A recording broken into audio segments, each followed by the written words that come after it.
Je suis Zoubida Fall et vous êtes dans le podcast Conversation féminine. Médecin en santé publique et figure reconnue dans la lutte contre le VIH-Sida au Sénégal, elle s'est imposée comme une voix majeure de l'engagement sanitaire et citoyen en Afrique de l'Ouest.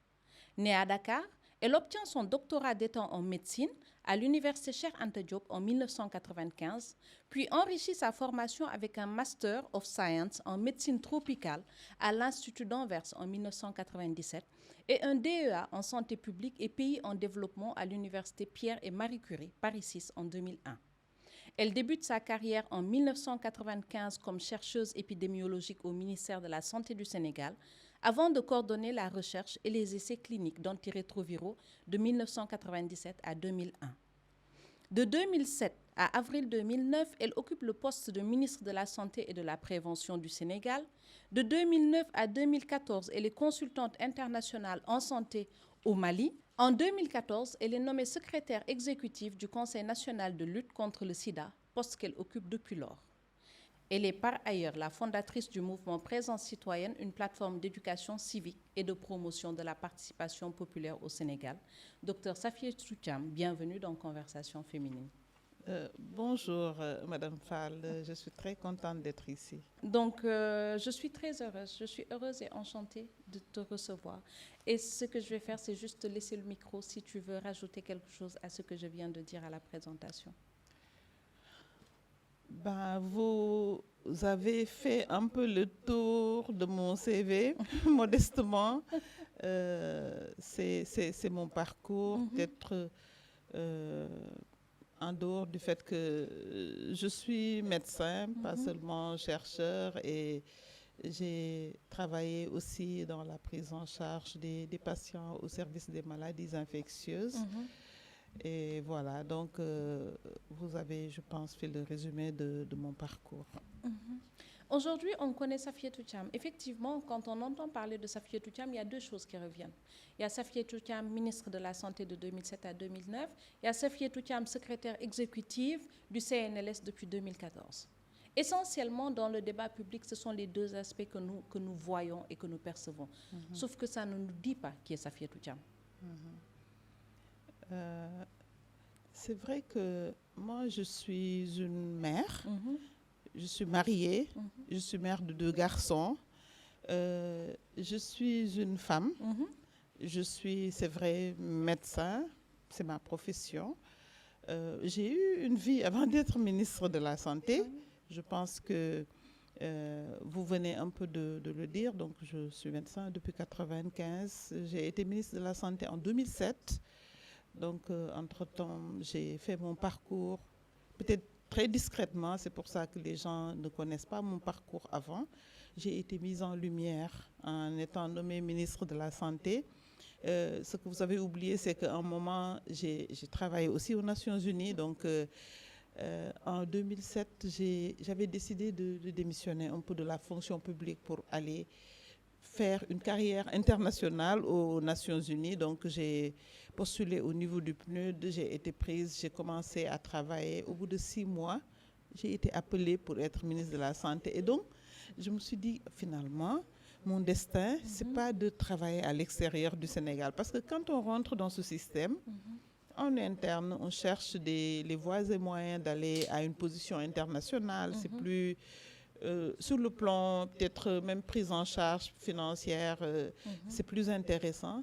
Donc, en étant au PNUD, j'étais en train de chercher les postes à l'intérieur auxquels j'aurais pu peut-être accéder pour avoir une carrière internationale. J'étais, en 2007, tournée vers l'extérieur. J'avais fini avec le Sénégal pour moi, mais vous voyez le destin. Au bout de 6 mois, quand on m'a appelée pour me nommer ministre de la Santé, la première chose qui m'est venue en tête, et souvent, moi, quand des événements arrivent, je pense à Dieu. J'ai dit, vraiment, le bon Dieu n'est pas d'accord avec le destin que je me suis choisi. Je démissionne de la fonction publique et on m'appelle pour être ministre de la Santé. Donc, la première chose que j'avais à faire, en plus de me familiariser avec mon poste de ministre, c'était de réintégrer la fonction publique. Voilà, donc j'ai eu une vie avant d'être ministre. Et puis après également, le ministère, où j'ai fait un peu moins de 2 ans, je n'ai pas eu de difficulté à reporter mes habits de médecin et de technicien, de réintégrer mon réseau de santé publique et VIH, reprendre le travail sous forme de consultation, aller dans d'autres pays un peu pour les appuyer dans des stratégies pour lesquelles, en tout cas, mon expertise était reconnue. Voilà, donc je suis allée, vous avez dit le Mali, mais dans beaucoup de pays, donc au Burkina, en RDC, en Côte d'Ivoire, où j'ai travaillé à l'USAID dans le programme américain. Donc dans beaucoup de pays en Afrique, surtout de l'Ouest et du Centre, en RDC également. Donc j'ai fait des missions, j'ai multiplié des missions un peu pour appuyer ces pays-là. Là également, je dis, j'étais tournée hors du Sénégal. Donc j'ai dit, je ne veux plus gêner. J'ai occupé une position politique au Sénégal. Tout ce que je vais dire sur la santé publique, sur la gestion du ministère de la Santé aura une connotation. Sera scruté Exactement. Et commenté. Donc, je me tourne vers l'extérieur, je vais dans d'autres pays où les gens me disent « Oui, montre-nous comment vous avez réussi ça, etc. etc. » Où vraiment j'étais attendue. Je suis en train de sourire parce que quand j'étais déjà médecin, mais quand je faisais mon master en contrôle des maladies à Anvers, à l'Institut de médecine tropicale, nous étions plusieurs nationalités. On était 4 Sénégalais dans la classe. Il y avait d'autres nationalités et donc, dont une collègue chinoise. Elle m'aimait bien et puis à la pause, elle me tenait la main et puis un jour, elle me dit « Safietou, tu seras nommée ministre de la Santé quand tu vas rentrer dans ton pays. » Et j'ai éclaté de rire. C'était en 97. Je lui dis pourquoi? Elle me dit mais non, tu dois être nommé. Je lui dis tu sais, dans mon pays, il y a tellement de cadres et d'experts que moi je passe inaperçu. Personne ne me connaît dans notre pays. Vous voyez, 10 ans après, voilà. J'ai été nommée ministre de la Santé. Ministre de la Santé, c'est exactement ça. Et ce parcours-là, il a été construit quelque part. C'est la Safietou hors médecin, hors ministre de la Santé, hors consultante internationale, hors secrétaire exécutive qu'on va adresser maintenant. Oui. Et c'est qui? Et les mamans, ça on l'a, et les mamans, on sait qu'elle est maman de 2 garçons. Je suis épouse. Épouse aussi. Voilà, je suis épouse, je suis mère de 2 garçons. Oui. Je suis sœur aînée dans une fratrie de 9. Machallah. Sœur aînée parce que j'ai 3 grands frères. Mais donc, je suis l'aînée des filles. Je suis chef de famille. Voilà, donc je suis une bonne copine aussi. J'ai des amis que j'adore, avec qui je rigole, avec qui je suis régulièrement. Voilà, je suis une femme normale, une femme sénégalaise. Comment tu t'es construite dans ton environnement familial? Comment tu as grandi? Quelle place t'étais destinée? J'ai dit que j'étais aînée et ce n'est pas par hasard quand je le dis. Je suis entourée de garçons, donc 3 avant moi et puis 2 après moi. Et donc, j'ai naturellement pris la place de l'aînée de la famille. C'est-à-dire, ma maman était enseignante, elle voyageait beaucoup, donc elle était syndicaliste, elle voyageait beaucoup, elle avait ses réunions. Et très tôt, j'ai été responsabilisée à m'occuper de mes frères et sœurs, à faire la cuisine dans la maison, à faire le linge le dimanche et à avoir des résultats scolaires. Parce que sur ça également, elle était exigeante. Voilà, donc je pense que moi, ma vie, c'est un équilibre entre une vie une fille élevée, en tout cas selon les trucs traditionnels, voilà ce que je dis que je faisais, mais aussi qui devait en même temps exceller à l'école. C'est ma vie qui a continué entre être mère, épouse, peut-être pas docile, mais en tout cas, chez moi, je suis une femme normale. Donc, je vois l'image quand j'arrive chez moi, où la première chose que je fais, il y a un fauteuil devant ma cuisine. Je mets mon sac sur le fauteuil et je vais directement dans la cuisine pour voir qu'est-ce qui a été fait, est-ce que la table elle est bien mise, etc. Et donc, c'est cet équilibre entre cette femme-là et celle qui, au travail, doit être performante et les peut-être respectée, parfois même crainte, rigoureuse. Voilà, mes collaborateurs vont dire que dafa metti. Voilà, donc bu ko sama benn collaborateur wax maa ngi leen di gis de. dafa metti parce que je suis exigeante. Je suis même à la limite, je me dis que c'est parfois même un peu trop. Voilà, quand je suis sur un dossier, je me mets un niveau d'exigence, un niveau de stress et je mets la pression, je me mets la pression et je sens cette pression sur mes collaborateurs, mais pour finalement la performance et avoir des résultats. Après, bon, je dégonfle, on est content, on est à l'aise et tout. Voilà, donc vous voyez un peu l'équilibre entre la femme qui a ses opinions politiques, ses opinions sur le féminisme, mais qui doit parfois se taire juste pour ne pas en privé avoir des débats inutiles. Avec mon mari, on a souvent des débats très difficiles, mais je finis toujours par me taire.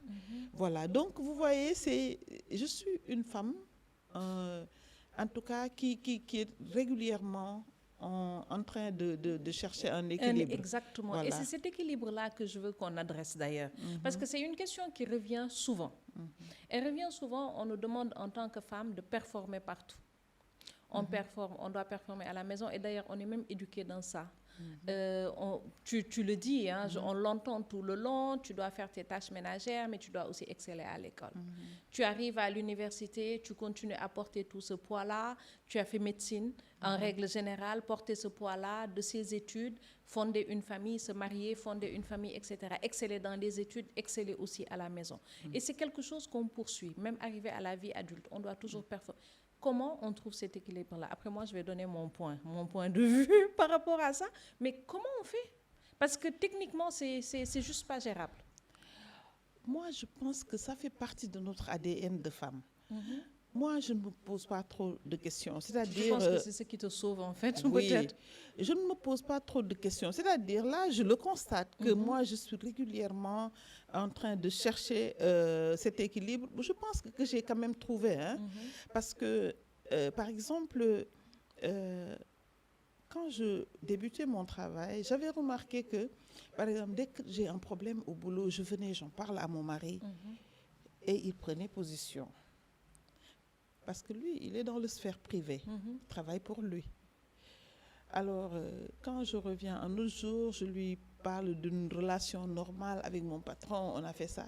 Il me dit, mais je ne te comprends pas, n'est-ce pas qu'il t'avait fait ça? Mais ça ne se passe pas comme ça. Et puis, je me suis dit, peut-être que il ne peut pas comprendre, peut-être que ce que je dois faire, c'est ne plus ramener mes problèmes de boulot à la maison. Et ça, je l'ai réussi. C'est-à-dire, quand je quitte mon boulot à 17h, je laisse tout au travail. Et je viens chez moi et je m'occupe de ma maison. On peut même me reprocher, oui, tu n'as pas parlé de telle chose dans ton boulot, etc. Mais c'est un choix parce que vraiment, c'était difficile de trouver un équilibre dans cela. Donc, ce que j'ai pu trouver, c'est séparer les deux. C'est séparer les deux. C'est-à-dire, mes enfants, c'est vrai qu'ils étaient jeunes quand j'étais ministre, mais ils n'ont pas l'impression d'avoir même eu une maman ministre. C'est pas du tout leur problème.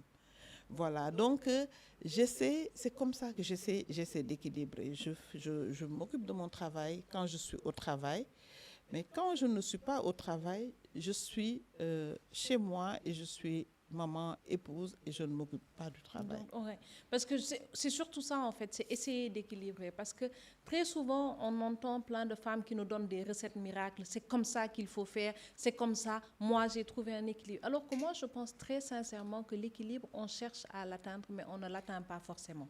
C'est toujours extrêmement difficile parce qu'on ne peut pas être performante partout, en même temps et tout le temps. Quand je suis 100% performante, là, ce matin, aujourd'hui, on sort de la période période de tabaski, etc. Quand on est 100% performante ici, c'est peut-être que parce qu'à la maison, soit on a laissé la maison en plan ou on a pu trouver quelqu'un qui puisse pouvoir nous aider. Parce que c'est aussi ça la réalité de nos vies de tous les jours. Et donc, j'ai bien aimé le fait que tu utilises le terme de dire essayer de trouver cet équilibre-là. Pour moi, c'est une quête perpétuelle. C'est perpétuel. C'est une quête perpétuelle. Et c'est dans tous les domaines. Moi, j'ai remarqué, par exemple, que quand j'étais jeune médecin à la division de lutte contre le sida au ministère de la Santé, moi, ce que je dois préciser, c'est que j'ai toujours eu mes idées de féministe, de rebelle, etc. J'ai mes idées, je pose des questions sur plein de choses. Je ne suis pas quelqu'un qui accepte les choses qui sont dites, c'est comme ça que ça doit se passer. C'est pas moi ça. Donc, chaque fois, moi, je me pose des questions, je re-questionne les choses et puis je n'accepte pas forcément toujours les règles établies. Alors, oui, je me disais que, voilà, j'avais tout de suite perçu, comme jeune, qu'on n'avait pas les mêmes chances que les garçons. Parce que tu es marié, tu dois t'occuper de ta maison, mais tu dois aussi avancer dans le boulot. Et tu es avec tes collègues masculins qui, eux, à la fin de la journée, eux vont se détendre chez eux. Le repas est déjà prêt à être servi. Il y a une femme qui va s'occuper d'eux. Et toi, tu dois peut-être même... J'ai une amie, je rigole avec elle parce que parfois, on doit passer au marché pour, acheter les dernières choses, la salade, etc., pour aller préparer le repas ou en tout cas améliorer le repas que la bonne a déjà préparé. Et ce qui me gênait dans cela, ce n'est pas le fait que je cherche mon équilibre entre ces deux, mais c'est le fait que j'avais l'impression que les hommes jouaient sur cela. C'est-à-dire, on nous met une réunion le samedi. Je ne comprends pas. Ce n'est pas un jour ouvrable. Pourquoi on n'a pas fait la réunion le vendredi? On n'a rien fait. Et je veux dire, on pouvait même programmer cette réunion. Mais voilà, la réunion est programmée le samedi. Voilà. Et puis le samedi, ils vont faire leur grasse matinée et commencer la réunion à 10h au lieu de la commencer à 9h pour te libérer à midi. Exactement. Voilà. Donc, voilà, ils restent jusqu'à 14h. Le temps, vraiment, de donner le temps à leur épouse de bien mettre la table. Mais nous, on stressait en tant que femmes. Normal. Parce qu'il y a ton mari qui boude, qui ne comprend pas que voilà, toute la semaine tu n'es pas là et le samedi tu repars, etc. Donc, j'ai beaucoup d'exemples comme ça, vraiment, par exemple, un jour de Tamkharit, on met la réunion le jour de Tamkharit l'après-midi. Mais pourquoi on ne le fait pas le matin? C'était des choses, moi, c'est des choses qui me révoltaient. Je participais à la réunion, mais je leur disais que vraiment, vous auriez pu vraiment nous aider en tant que femmes à nous organiser. Un jour, un collègue a fait une remarque sur... parce qu'une de nos collègues était mariée, elle avait fait une grossesse. Et on a nos grossesses qui sont difficiles à gérer, on est souvent malade, etc. À cet âge où on a 30 ans, 35 ans. Mais il a dit, oh, mais c'est pourquoi moi je travaille avec les femmes ménopausées. Parce que les jeunes femmes-là, elles ont leur grossesse, déjà, elles ont 40 ans, des grossesses à risque, elles sont tout le temps absentes. Vous voyez, moi, c'était des choses qui me révoltaient, mais c'est des choses que nous avons vécues en tant que femmes. Et malgré tout, je pense qu'on a quand même du mérite. Hein? Mais on a beaucoup de mérite. Et d'ailleurs, ce mérite-là, des fois, on a dû le construire contre nous-mêmes, c'est-à-dire prendre sur nous, perdre certaines choses. au dépit de notre propre santé, de notre propre besoin, de nos propres besoins à nous pour arriver là où nous sommes. Et les exemples que tu donnes sont vraiment ça. J'ai entendu beaucoup de femmes politiques quand j'interviens justement dans certains débats ou que je suis dans certains ateliers et formations. La dernière fois, il y a une des femmes politiques qui était dans un de mes ateliers qui me dit les hommes le font exprès. Ils disent, ils nous programment des réunions, des fois, ils démarrent la réunion, ils disent la réunion c'est à 21h, réunion bureau politique. Ils disent c'est à 21h. Ils savent qu'à 21h, réunion vous commencez 21h. Nous, on finit à 2h du matin, c'est nous créer des problèmes. Ça veut dire quelque part qu'on ne va pas venir. Et du coup, elle dit par exemple, elle dans son groupe, ce qu'elle avait obligé à tout le monde de faire, elle dit mettez maintenant les réunions quand vous voulez. Ouais, bon, l'en fait faire une réunion à certaines heures, vous ferez ça par WhatsApp, on va faire ça donc par WhatsApp. Et elle dit que c'est comme ça qu'elle a pu pouvoir continuer à respecter son engagement politique tout en étant une femme au foyer qui respecte toutes les conventions et les normes sociales. Quand aussi tu adresses cette histoire de maternité et de carrière, c'est une réalité. C'est une réalité sous nos cieux que le recruteur, des fois, ne te le dit pas. Mais quand il dit marié et qu'il voit que tu as 25 ans, il se dit dans un coin de sa tête, les problèmes vont bientôt arriver parce qu'il y aura du congé de maternité ou il y aura une grossesse qui va être une grossesse, je ne sais pas comment, pathologique ou... voilà. Possible. Moi, par exemple, typiquement, quand je suis enceinte, je travaille 2 mois, les 2 premiers mois.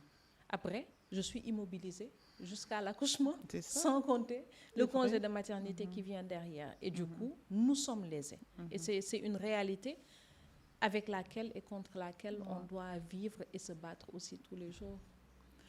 Je sais que... Je pense que c'est ça qui fait qu'à la fin de la journée, at the end of the day, nous sommes devenues résilientes par la force des choses. En tout cas, la femme sénégalaise, elle est très résiliente.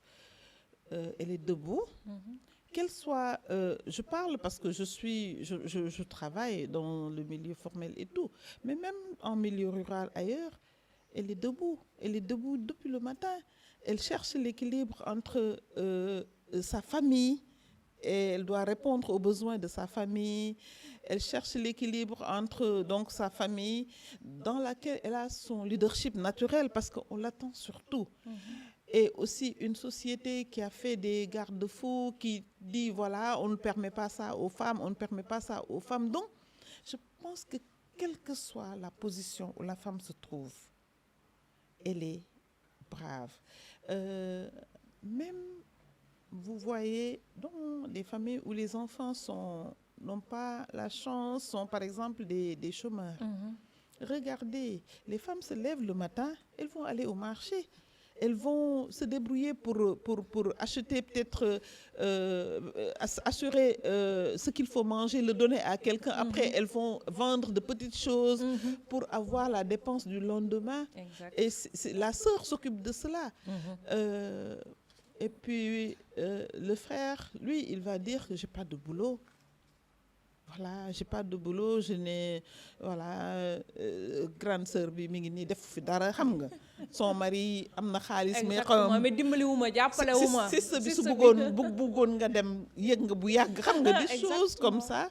Et ils ne savent pas que vraiment toi tu te débrouilles à trouver un équilibre et à soutenir aussi une famille. Mais Safiatou, est-ce qu'on doit continuer à être brave, résiliente, courageuse? On tombe comme des mouches, tout le temps, depuis des générations, des siècles et des siècles. Est-ce que, c'est-à-dire nous, femmes sénégalaises, non, yen amolen morom, machin, yen jigen human gore, etc., n'est pas en train de nous tuer en réalité? Zoubida, moi, je ne le vis pas comme un fardeau. C'est-à-dire, moi, c'est un état de fait que je vois. C'est-à-dire... depuis que je suis enfant, on m'a appris à faire plusieurs choses en même temps. Mais c'est une compétence que j'ai développée. Aujourd'hui, je sais faire plusieurs choses en même temps. J'étais fille, ma maman partait dans ses missions, elle partait travailler. Et puis, quand on n'a pas de bonne, on se lève le matin, on commence le déjeuner. Et puis ensuite, tu commences le déjeuner. Et puis à un moment... Tu éteins le gaz et on va à l'école. À midi, on revenait, continuer, faire la vaisselle. Mes frères avaient peut-être la corvée de quelque chose qui leur plaisait bien, faire leur thé. Et puis c'est pas une corvée du coup. Oui, et puis après on retournait tous à l'école. Voilà, donc j'ai pu développer pour moi des compétences en faisant ces choses-là. Donc moi, je ne le prends pas comme une corvée. Par contre, moi, mon fils m'a fait une remarque qui m'a fait rigoler. Il m'a dit, mais maman, parce que en ce moment, bon, c'est difficile. Dans toutes les maisons, il n'y a pas de bonne. Donc, je leur dis, écoutez, je suis la seule femme ici. Vous êtes des garçons. Voilà, il faut m'aider dans la cuisine, faire la vaisselle, etc. Et puis, il aime bien discuter avec moi. Il me dit, mais maman, si ça se trouve, vous, la corvée là dont vous parlez, mais vous vous êtes mis cette corvée toute seule. Mais qui a dit que c'est que la femme qui doit faire la cuisine? Vous avez décidé qu'on doit manger du riz tous les jours. Vous êtes les seuls à savoir préparer du riz. Donc, si vous voulez, peut-être on peut manger une omelette. Moi, je sais faire une omelette. Tel autre peut faire des pâtes. Donc, si vous laissez peut-être... vous voyez, on Parce que nous reproduisons aussi nous-mêmes, voilà. Nous reproduisons les rôles de genre. Et ce qu'il me fait comprendre, c'est que les contraintes, on se les met tout seul. Oui, parce que nous reproduisons, parce que nous avons aussi cette... En tout cas, c'est en tant que féministe. Oui. Je comprends ce qu'il est en train de dire. Et je comprends aussi le propos que tu es en train de tenir. Parce que nous sommes nous-mêmes les premiers agents du patriarcat. Nous sommes nous-mêmes les premières à reproduire ces rôles de genre. C'est nous qui éduquons nos garçons. Ils ne savent ni balayer, ni nettoyer, ni faire la cuisine, ni quoi que ce soit. Et du coup, ils deviennent incompétents à l'âge adulte. Quoique ça n'excuse pas le fait qu'ils soient en mesure de pouvoir apprendre ou déconstruire quand ils sont plus grands. Mais effectivement, nous sommes les premières à reproduire ce genre de choses. Parce que ça a un coût aussi, Safiatou. Sincèrement, pour être honnête, ça a un coût de se rebeller contre la société. Ça a un coût de se réveiller le matin et de dire « Bokotuma ». Moi, je n'ai ni la force, ni l'ambition de me rebeller contre la société. Ça a le mérite d'être très clair. C'est clair. Je n'ai monomoko. C'est-à-dire, je fais ce qui m'arrange. Et je cherche, comme je t'ai dit depuis le début, moi, mon équilibre dans tout. Alors, oui, je fais partie même des gens qui sont acteurs justement de ce patriarcat. Parce que j'ai des garçons, c'est vrai que les laïcas, mais depuis enfant, on leur fait leur chambre, on fait ceci, on fait cela pour eux. Et puis je me tue, je me décarcasse, je veux leur faire plaisir, je fais la table, etc. etc. Mais... D'accord, non, je suis d'accord. Non, mais c'est intéressant parce que la plupart des gens de Ni Sissou, après ils disent non, c'est que tu sais la société, mais et comme tu dis, on a juste reproduit. Moi, je suis élevée par une maman battante qui a même ses idées aussi féministes et tout. Elle a 89 ans maintenant. Je lui souhaite vraiment une bonne santé, longue vie. Mais elle, malgré le fait qu'elle soit comme ça, mais elle a gâté ses garçons. Elle a été comme ça avec les filles, mais les garçons, ils ont toujours fait tout ce qu'ils voulaient. Donc, comme vous dites, j'ai reproduit effectivement, moi, cette éducation que j'ai reçue de façon inconsciente. C'est fou, hein? C'est fou et c'est intéressant en même temps à observer. Parce que moi, d'un autre côté, j'essaye, je pense que je réussis quand même à ne pas avoir une éducation genrée. J'ai une fille et un garçon. À ne pas mettre en place une éducation genrée. Balé la, raxas la, togg la. Soit yéen ñaar ñep da ngeen di mën wala yéen ñaar ñep mëno leen. Mais par exemple, je ne mets pas la contrainte sur l'un des deux en fonction. Par contre, je mets la contrainte sur l'un des deux en fonction des aptitudes. Parce que ma fille, mes enfants ont 6 ans de différence. Donc, que la fille aînée, elle peut, et le garçon ne peut techniquement pas, parce qu'il n'a pas forcément les capacités ou tout ce qu'il faut pour pouvoir le faire. C'est la seule chose à laquelle j'essaie de faire attention. Mais sinon, en général, je m'oblige. Je m'oblige à le faire, à donner une éducation non genrée. En tout cas, sur la répartition des tâches. Est-ce que tu as réfléchi à l'éducation non genrée ou bien c'est comme ça qu'on éduque? Parce que moi, j'ai aussi éduqué ma nièce. qui est avec moi depuis qu'elle a peut-être 6 ans ou quelque chose. Les enfants de maintenant, on ne leur apprend pas à cuisiner. C'est-à-dire, on ne leur met pas de contraintes. Non, j'y ai réfléchi par contre. Donc moi, je pense que j'ai fait la même éducation aux garçons et aux filles. Hein. Voilà. Donc, ils ne font rien. Tu fais tout pour eux. Voilà, c'est maintenant, quand elle est... Parce qu'elle s'est mariée maintenant, c'est quand il avait l'âge de se marier que j'ai commencé à lui dire... Course contre la montre.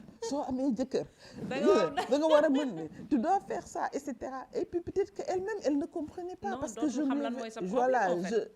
Mais bon, ce dont je suis fière, c'est que je sais que Defouko, mais quand même, elle a à peu près les mêmes idées que moi, des idées féministes, comme me dit une de mes copines, quand je lui dis,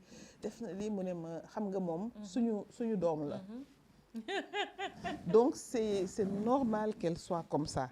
Voilà, c'est notre enfant, c'est normal qu'elle soit un peu comme nous. Elle va reproduire, mais voilà.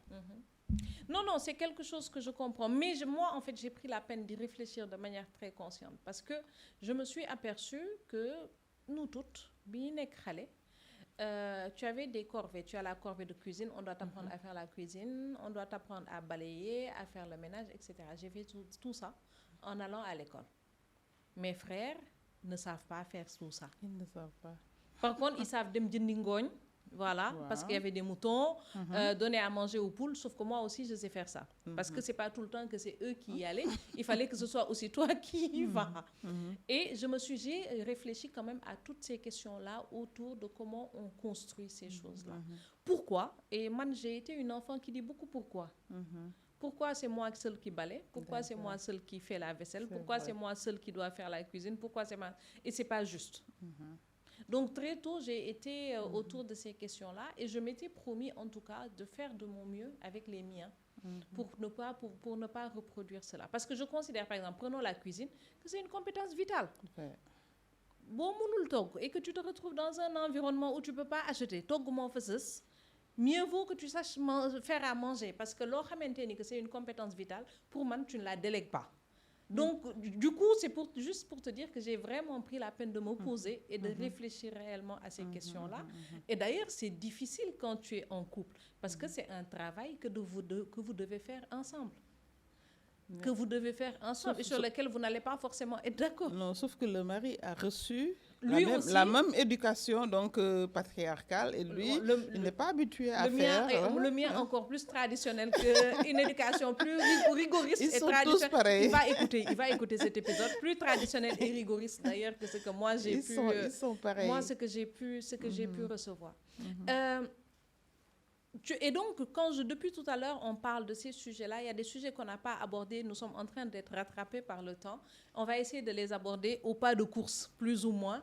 La première de ces choses-là, c'est comment tu es arrivé au VIH. Parce que sur tout ton parcours, quand on préparait cet épisode-là, VIH revient. Depuis 1997 à peu près, 1995 d'ailleurs, le VIH revient. Comment tu en es arrivé à étudier, faire de la recherche, travailler dans ce secteur-là? Je pense que d'abord, c'est par hasard parce que j'ai fait ma thèse de médecine au service des maladies infectieuses. En 7e année, on est là-bas.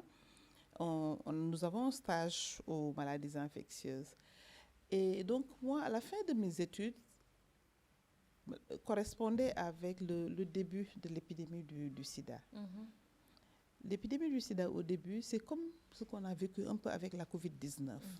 Vraiment, c'était la panique totale.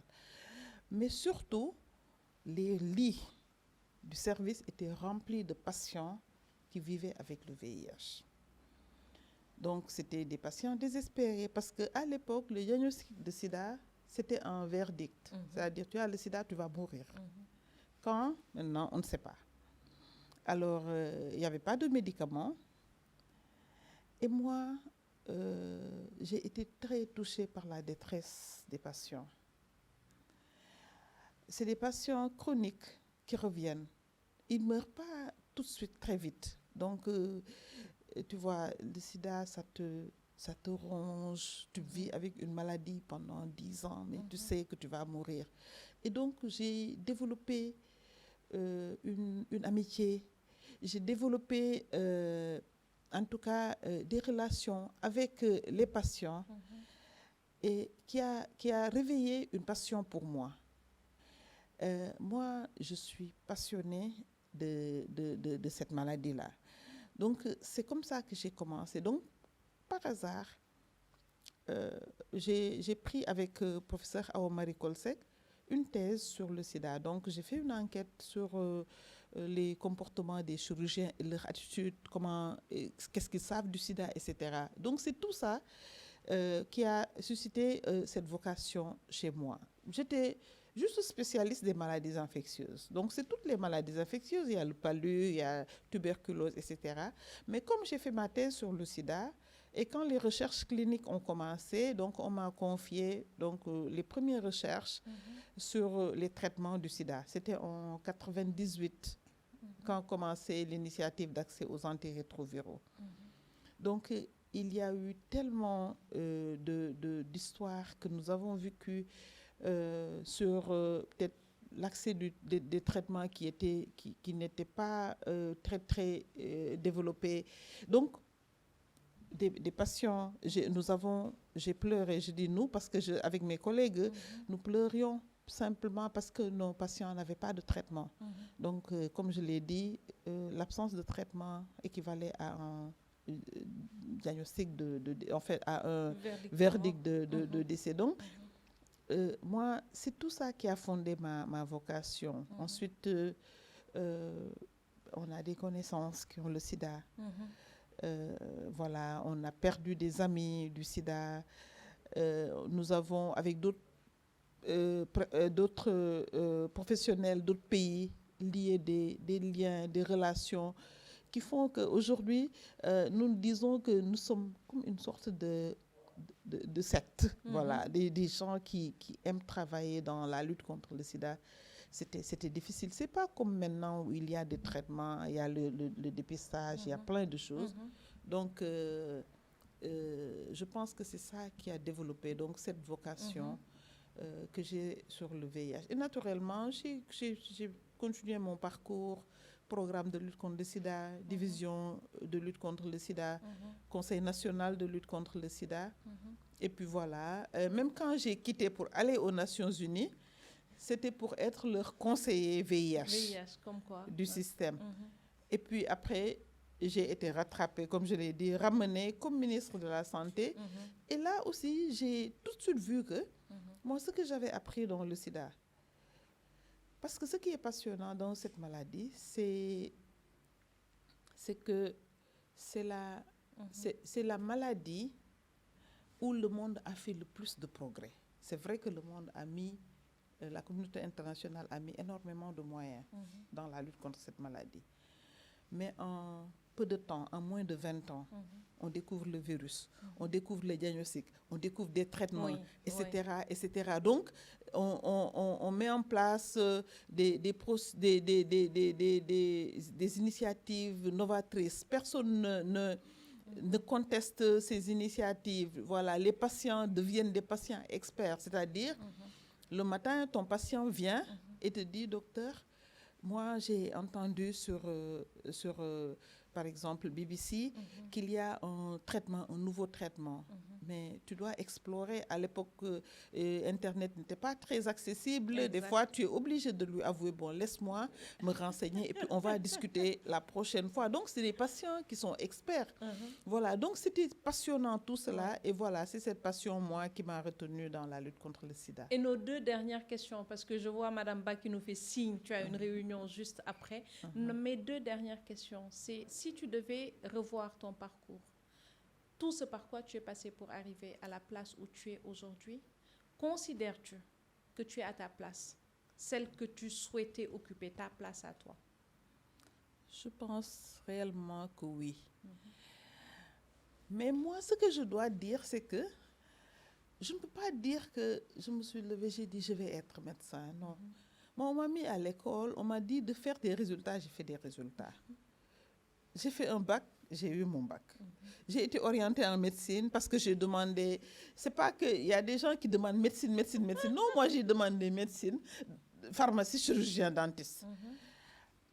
Pourtant, j'avais même fait un concours pour une école d'ingénieurs statisticiens, quelque part, je ne sais plus. Donc, je suis naturellement venue en fac de médecine.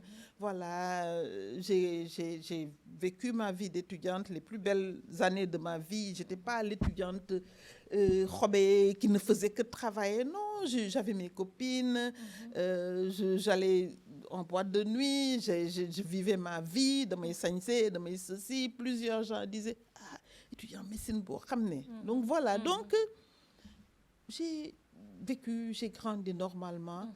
Et comme vous dites, peut-être que voilà, c'était mon destin. C'était mon destin. Je ne suis pas le genre qui va dire je vais être telle chose coûte que coûte. Voilà. Donc, on m'a mis à l'école. J'ai travaillé parce que je devais travailler. Et puis voilà, je pense que pour moi, c'est important de le dire pour que les gens comprennent qu'au-delà de tout, et c'est vrai, il y a des destins, il y a des volontés, il y a tout, mais c'est le travail qui paye.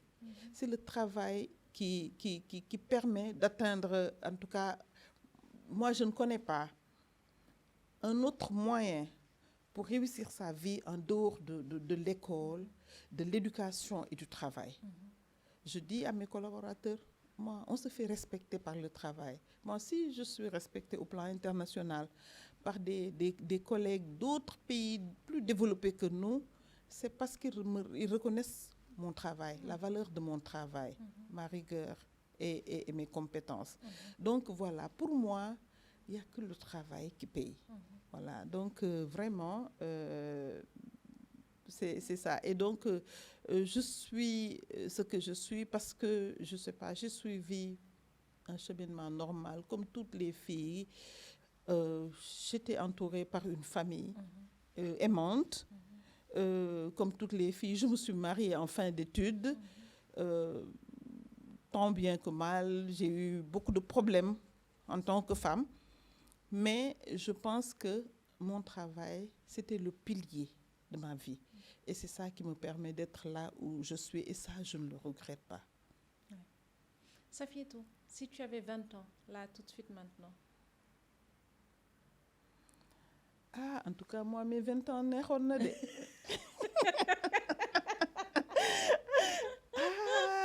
j'aurais un problème pour choisir. Oui. Parce que vraiment, j'ai passé une jeunesse heureuse. Oui.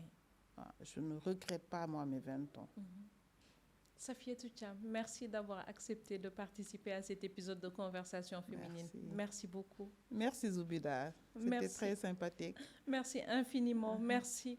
Merci aussi. Merci à Malice Léo pour la tenue que je porte aujourd'hui. Merci à Swan de Dakar à Nouméa. Merci de nous prêter tes oreilles. Merci pour ta présence et ton soutien constant depuis toutes ces années. Merci beaucoup et au prochain épisode.